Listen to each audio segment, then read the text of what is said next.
Hello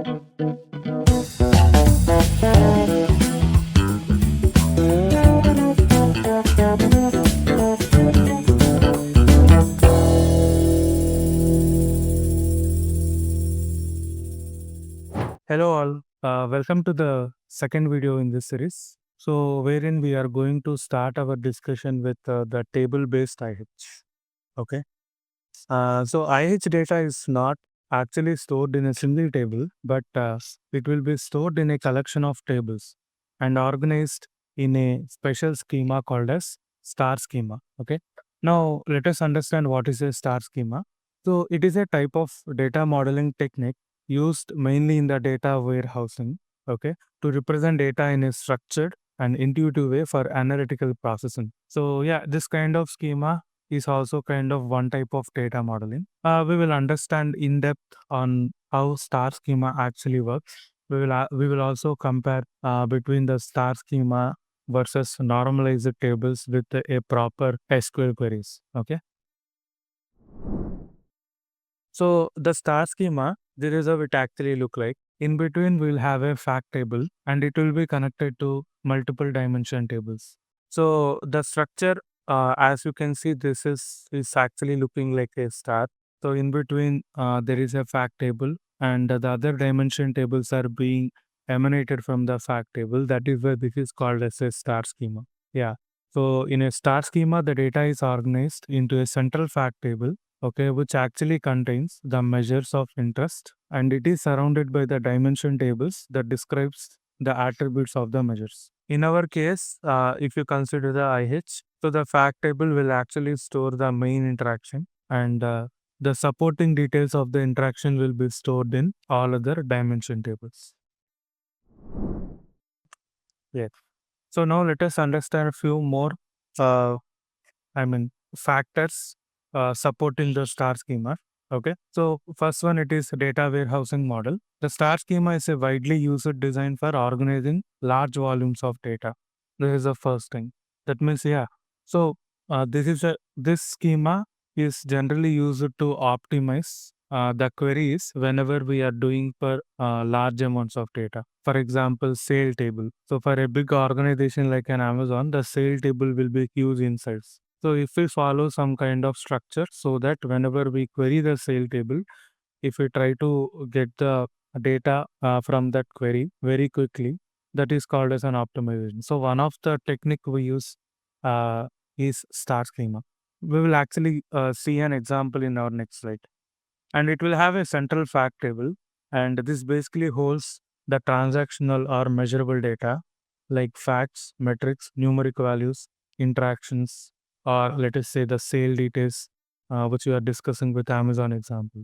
And dimension tables, these contain descriptive attributes like who, what, when, where, how. For example, if you take sale example, the dimension tables will include like what is a product which you have sold, which customer, right, and from where he has purchased it. Like for example, from which store. These kind of things are called as a dimension tables, which are actually supporting the actual sale. Yeah. And one-to-many relationship, the fact table connects to each dimension table via foreign keys, also called as surrogate keys. Now, what is a surrogate key? We will actually see very soon. Yeah. Why it is called as a star schema? Because it actually resembles a star shape. The fact table will be at the center and with all the dimension tables radiating outward like a star. And we will have the simplified queries. So it makes reporting and analysis faster and more intuitive.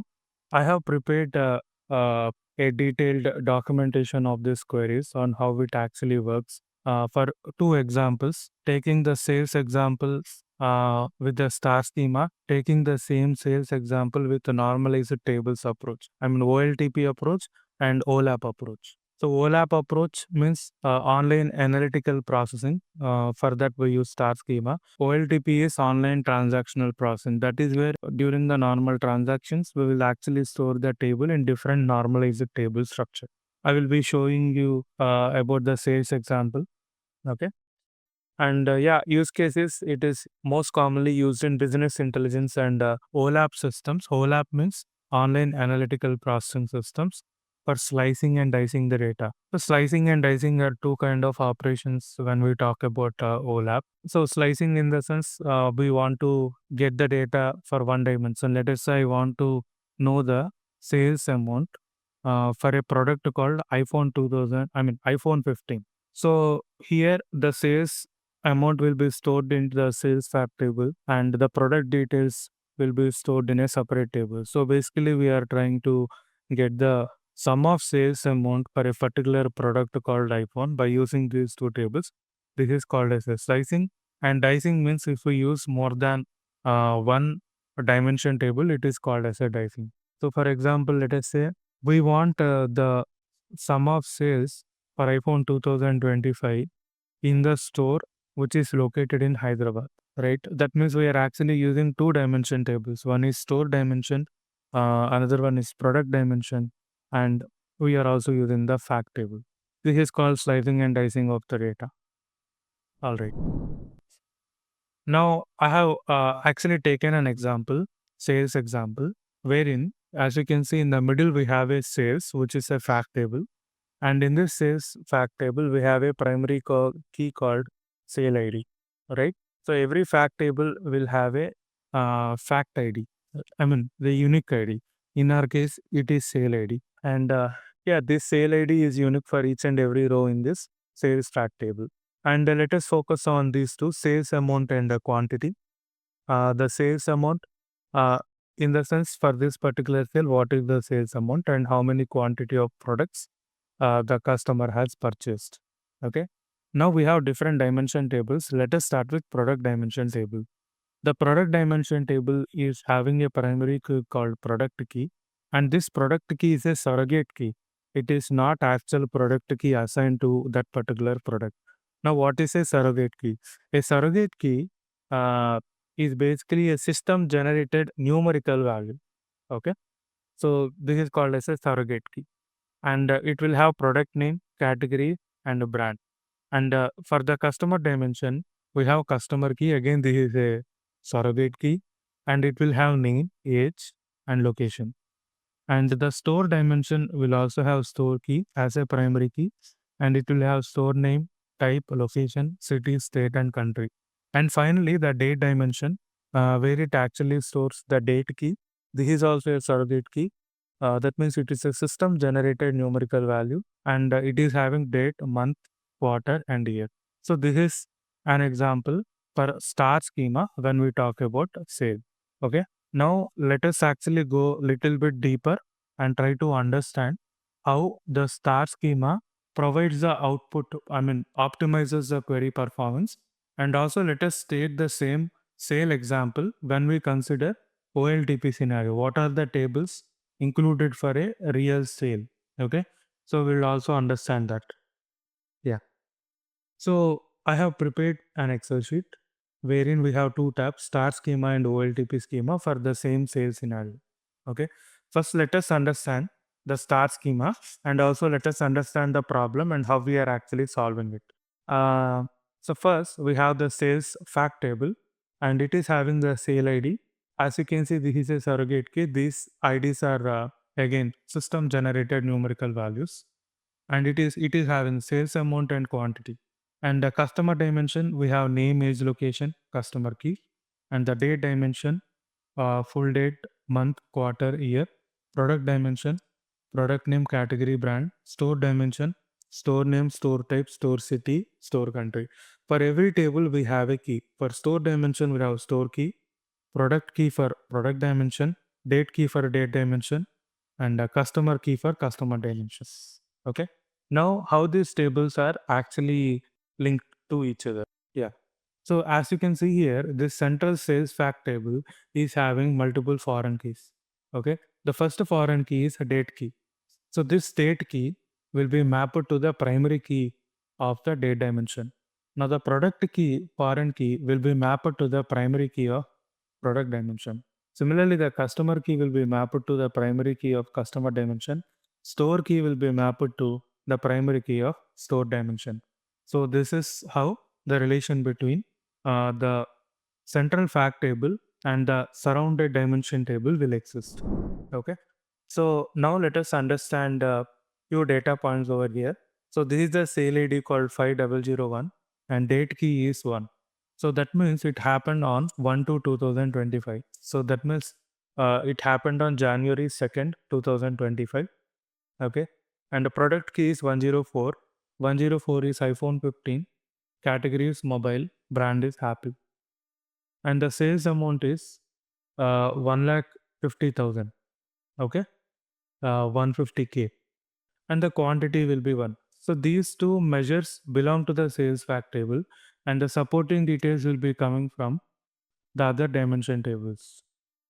The store key is 21, meaning the store name is Hyderabad Central, store type is retail, store city is Hyderabad, store country is India.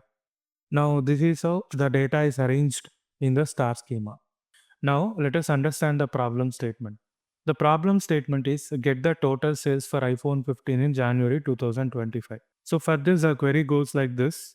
So first, select sum of sales amount as total sales iPhone January 2025 from sales fact table as SF. Now we are joining this with the product dimension on product key is equal to product key. So that means 104 is equal to 104. And we are also joining with the date dimension on sf.date key is equal to d.date key. So this date key is equal to this date key. And we have a condition called product name is equal to iPhone 15 and month is equal to January, year is equal to 2025. Now how this query actually works and how it actually improves the performance. So first it actually starts with the date. Okay. So first in the date dimension table, it will try to fetch the record with the month equal to January and year equal to 2025. In our case, it is the first row. So the first row is having date key as 1.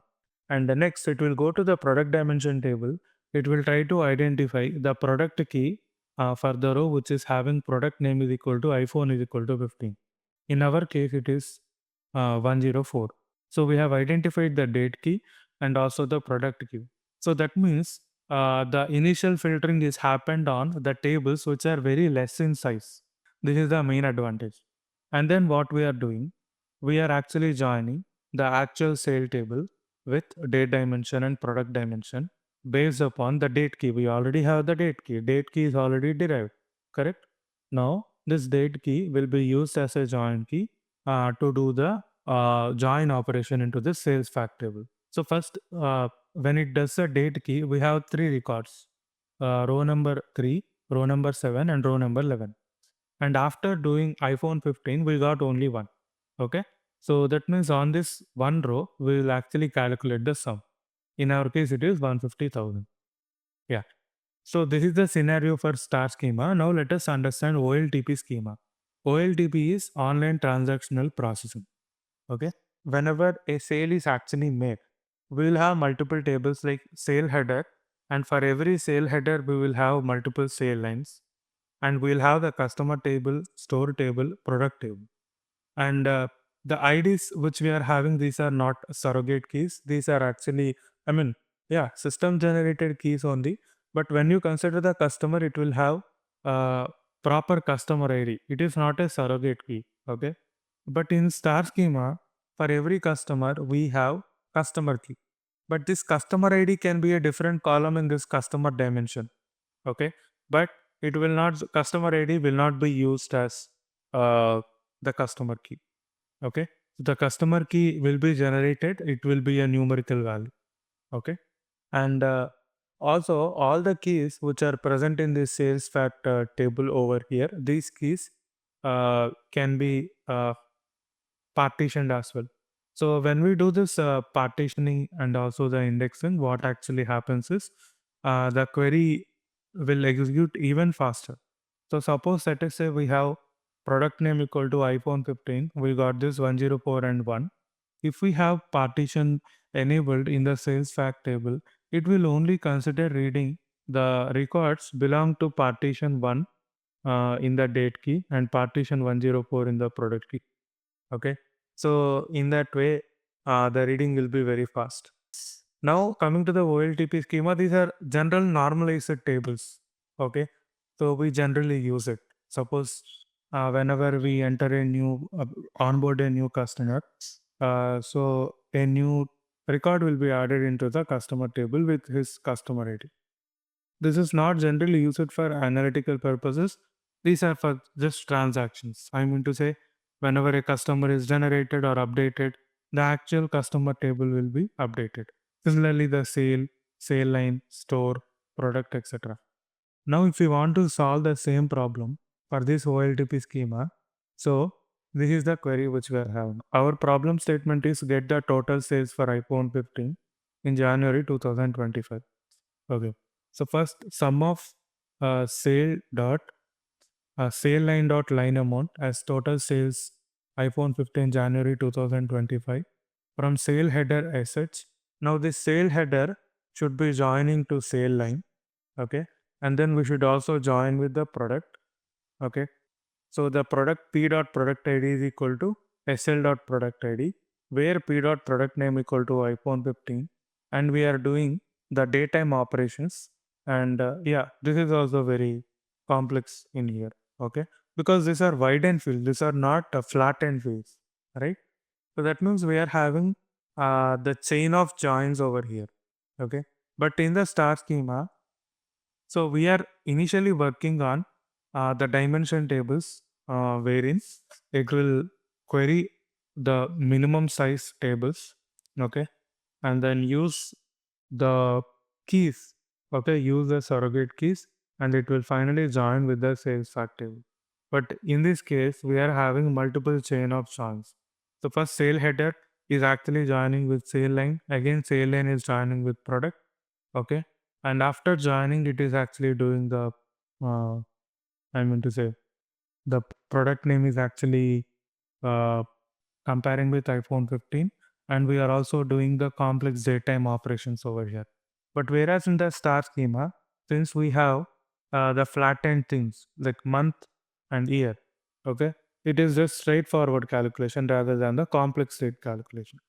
Yeah, so I hope you understood why the star schema is actually helpful in the analytical processing. But now the major question is why we are actually using for interaction history. So as a customer decision hub, it will be central place or central brain for a particular organization, and whatever one-to-one decision making is being done will be happening through that brain only. It will be doing millions and millions of transactions, right? So based on the organization cells, if a big organization is using the CDH, it will be having millions, sometimes billions of records whenever the days are passing into the IH, right? Suppose if you want to do the reporting, the best way to do the reporting is to go with this star schema, and this will make sure that the query is running faster and it will provide the results faster. Now, let us understand IH fact line dimension. Now, the IH is comprised of one fact table and 9 dimension tables. Okay. Now, the interaction results are stored as fact records in the fact table, and every fact record is linked to 9 dimension tables. Okay. And how it is actually linked? It is linked based upon references, right? Surrogate keys or foreign keys. So the interaction history tables reside in the Pega data schema.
have prepared IH schema, and also we'll be going through the Pega documentation and try to read about each and every dimension, what are the attributes present in it. So this is the schema which I actually prepared by going through the Pega documentation. So let me try to zoom out initially. As you can see, this is the central fact table, and we have 9 dimension tables. So let us count them: 1, 2, 3, 4, 5, 6, 7, 8, 9. Now let us actually dig in through the central fact table. So the central fact table is PR data IH fact, and which belong to the class called data decision IH fact. Okay. And let us discuss only the important columns. As I told, every fact table will have a primary key called fact ID. Okay. In the sales example, we saw that sale key or something. In our case, Pega given a fact ID, PX fact ID. And let us go through these columns. PY subject ID is the customer ID for whom, the subject ID can be the customer ID or the context ID. Okay. So for whom the interaction has been taken place. And what is the outcome? Whenever the outcome comes in, that interaction outcome will be stored into the interaction history, right? So what is that outcome term? That means when did that outcome came to us? And we have all these foreign keys to all the other dimension tables. So PZ action ID is the foreign key for action dimension table. Let us actually go to the action dimension table. So we will have PX action dimension. This is an association. So Pega creates association between IH fact table and dimension table. So similarly, we will have 9 different associations, and these associations are used in the report definitions when we are trying to fetch the data. I mean to say, whenever we are querying the interaction history. That we will anyways see it soon. Now the action dimension table is having primary key as PZID, and it is having the properties like PY issue group name, action context, and it is having evaluation criteria uh, like default, one-time, transactional, model class, bundle name, bundle head, conversion event ID. Now let us go to the second one, PZ application ID. Now the action ID is mapped to PZ ID in the action dimension table. Now the second one, the PZ application ID is mapped to PZ ID in the application dimension table. So that means now you might have understood that every dimension table's primary key is nothing but PZ ID. Okay. But in the fact table, we will have with the different names like PZ action ID, PZ application ID. Now in the application dimension, we have what is the application. Now what is the PY interaction actually stores the data flow name which actually ran to store this outcome, and what is the strategy, and what is the component, last component, what is the application version. Okay. So similarly, we have context dimension, customer dimension, location dimension, operator dimension, outcome dimension. And we have group ID, PX decision time, and external ID if we have any, latitude, longitude, priority of the action, propensity of the action, final propensity, and PX interaction ID. Yeah, for every interaction for a customer. So all the offers resulted in that particular interaction will have the same interaction ID. Okay. So this is to maintain the consistency. Let us say we have sent out an email to the customer, and that interaction will have an interaction ID. Now let us say the customer has opened the email, and we will receive that open outcome to the interaction history with the same interaction ID, because for the same interaction, so the customer has opened the email. Now he also clicked a button in that particular email. Now what actually happens for the same interaction, for the same email which we have sent for the same NBA, so we will be receiving the clicked as outcome. So this interaction ID will be same for every decision, and if more than one offer comes to particular decision, so for all those decisions, for all those NBAs or treatments, there will be a single interaction ID.